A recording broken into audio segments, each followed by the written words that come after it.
Hi, I'm James, and today we're going to look at this book, part of the Battleground General series. This is Arnhem 1944. There's at least another one which covers the Battle of El Alamein, and it's written by the husband and wife team of John Sutherland and Diane Canwell and published by Pen and Sword. Now, if you're my sort of age, you'll remember the choose your own adventure game books. And that's what the concept is with this. The idea is you make the decision and you follow it through numbered paragraphs. There's no dice involved in this. It is all just your decisions that make a difference. Now there's 400 paragraphs, but it's split into two. Your first option is to play as Major General, get the right? Yeah, Major General Roy Urquhart, who is commanding the British Airborne, or you can play, again I'll just get the Obergruppenführer und General der Waffen SS Wilhelm Dietrich. So you've got the option of the two characters, and there's 200 paragraphs for each. Personally, I would have rathered two books with just 400 paragraphs for each side. Now, it's well researched, I have to say that. It starts with an introduction, giving sort of the background as to what is going on, and also gives you the option on which side to play. You then get the briefing. So for Urquhart you get 4 pages of description plus a map before you actually start on the actual adventure's the wrong word, battle I think I'm going to stick with. Now if you're playing Dietrich, again you get about 3.5 pages and a map. Now the maps aren't necessarily perfect. There are occasionally references to places that I didn't see on them. I know the battle fairly well, so it wasn't too much of an issue. The British one in particular, because of the extra amount of information on the British side, I could actually do without referring to the map. Now, you make your decision. So what I'll do is I'll actually give you an example. I'll pick one completely at random. So here we go. In this one, Urquhart has ended up at the bridge with Frost. You watch with fascination as you see a pair of sappers creeping forward with a flamethrower. They manage to get into position and then fire up the weapon. The arc of flame misses the pillbox and strikes one of the huts. There's a tremendous explosion, a blinding flash, and the whole area is rocked. The huts are stacked with ammunition. Trace of small arms fire and mortar bombs accompany the explosion. You shield your eyes against the glare. Now if you've seen either A Bridge Too Far or my personal favourite film by Arnhem, Theirs Was the Glory, you'll recognise that scene. I hope the bridge hasn't been lost, you wonder out loud. It looked sound enough. What now what? Asks Frost. So you've now got a decision. You can call off the assault, in which case you turn to paragraph 149, or you can go ahead, in which case you go to decision 85. So it keeps branching. Now some of the branches do come back together. Some of the choices, if I'm perfectly honest, are slightly meaningless. You do a couple of paragraphs and end up in exactly the same place. However, your knowledge is slightly different because you've picked up different bits of information. Now, I've never actually looked how many endings there are in this. I've played it through a number of times. You can usually win or lose in about 20 to 30 decisions.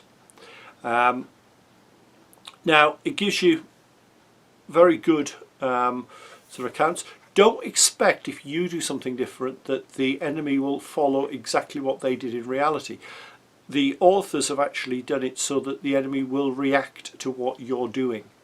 And that is something you do need to bear in mind. Don't just assume what you're going to do will sort out the problem.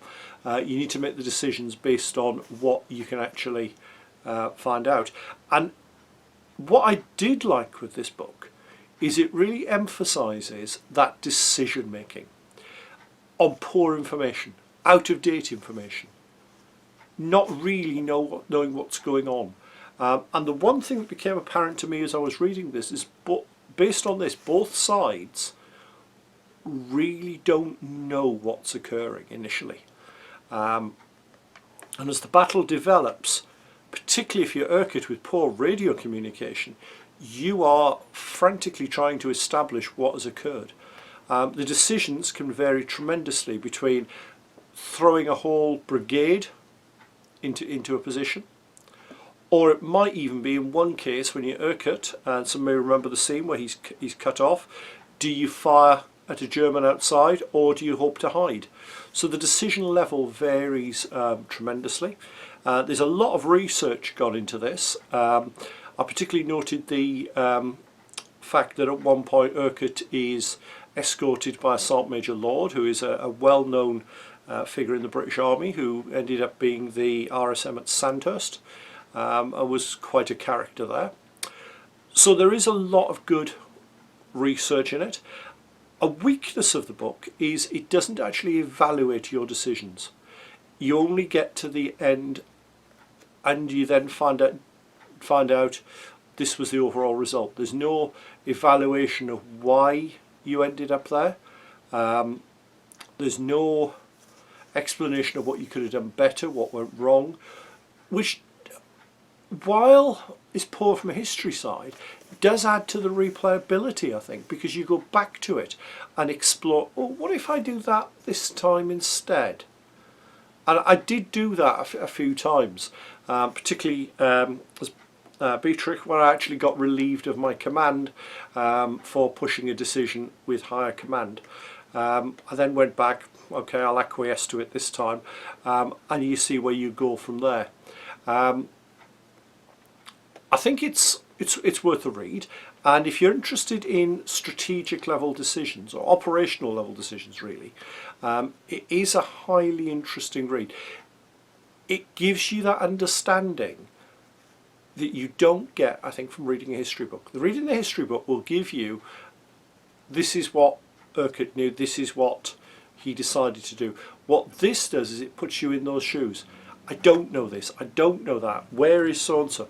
So rather than actually concentrating on what you do know, it really concentrates on what you don't, and that really does put it in a different perspective. So it's not groundbreaking in many ways. John Ansell, make sure I get the name right for that. John Antal, sorry, Antal. Did something very similar as a learning guide for the US Army, and I'm going to look at them in a future video. But what it does do is give a really good way to explore the battle in different ways. What I would have liked, and I've seen it done in some of the wargaming magazines where they've done similar, is to actually give you the route that the historical characters took. I think that would have been interesting. Probably more interesting if you know a bit about the battle. If you know a lot about the battle, you will try and second guess. But it's not massively expensive. I'll put a link into it in the description. And if anybody is interested, please purchase it from there. Simply because then I get a little bit of money, which can be used to buy more items to review. Hopefully you've enjoyed the video. If you have, please click on the like button below so that I know what people like and I know what to make more of. Alternatively, if you've enjoyed it and think you'd like to see more, please click on the subscribe button. That way you get notified by YouTube whenever I bring out a new video. And you never know, there might be something in there that you hadn't considered, because I do cover a variety of things on the channel. And finally, if you have a little bit of cash going, I now have a Patreon account.